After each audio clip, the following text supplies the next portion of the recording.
আসসালামু আলাইকুম দর্শক, আশা করি সকলেই ভালো আছেন। নড়াইলে বাস বোঝাই ট্রাকে বাসে ধাক্কায় এক পুলিশ কর্মকর্তা সহ ৩ জন প্রাণ হারিয়েছে।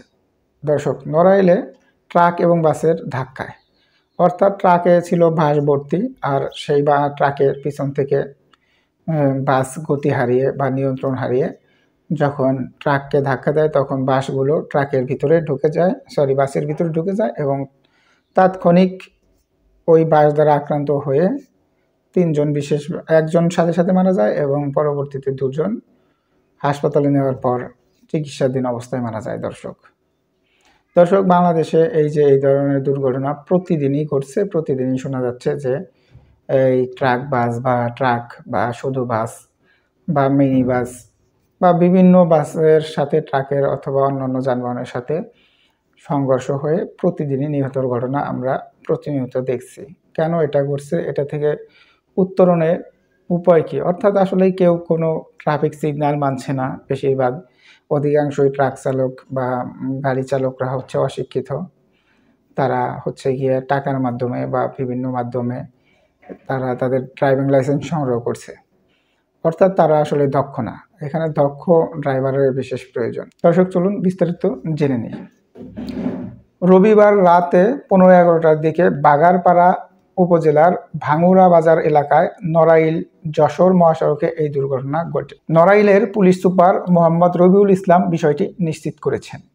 নিহতরা হলেন নড়াইল লোহাগড়া থানার লাহুরিয়া তদন্ত কেন্দ্রীয় উপপরিদর্শক SI নিক্কর অঢল্য, যার বয়স ৩৫ বছর, যশোর সদরের বাসুন্দিয়া এলাকার আক্তার হোসেন, যশোর শহরতলি বাকুটিয়া এলাকার আবু জাফর, যিনি স্বেচ্ছাসেবক দলের কেন্দ্রীয় সংসদের সাবেক সহ সাধারণ সম্পাদক ছিলেন। অর্থাৎ ওই যে লাস্ট যে ব্যক্তি আবু জাফর, তিনি হচ্ছে স্বেচ্ছাসেবক দলের একজন সাধারণ সম্পাদক, সহকারী সাধারণ সম্পাদক ছিলেন। দর্শক, পুলিশ জানিয়েছে মহাসড়কে একটি বাস বোঝাই ট্রাক দাঁড়িয়েছিল। এই সময় ঢাকা থেকে যশোরগামী নড়াইল এক্সপ্রেস পরিবহনের একটি বাস নিয়ন্ত্রণ হারিয়ে ট্রাককে পিছন দিক থেকে ধাক্কা দেয়। এতে বাসের সামনের অংশ ভেঙে যায় এবং বাস ঢুকে পড়ে।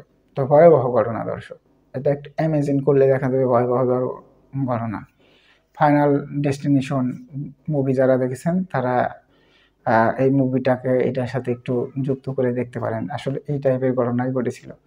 অর্থাৎ দাঁড়ানো বাস ভর্তি ট্রাক ছিল, সেখানে গিয়ে বাস যখন বেরিয়ে দিয়েছে, বাস ভেঙে বাসের যাত্রীদের শরীরে ঢুকে পড়েছে। দর্শক, ভয়াবহ অবস্থা খুবই। ঘটনাস্থলে মারা যান আক্তার হোসেন। গুরুতর আহত হন আবু জাফর ও SI নিক্কন। তাদের উদ্ধার করে প্রথমে যশোর জেনারেল হাসপাতালে নেওয়া হয়।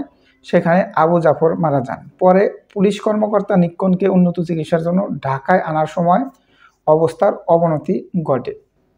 পরে তাকে নড়াইল সদর হাসপাতালে নেওয়া হয়।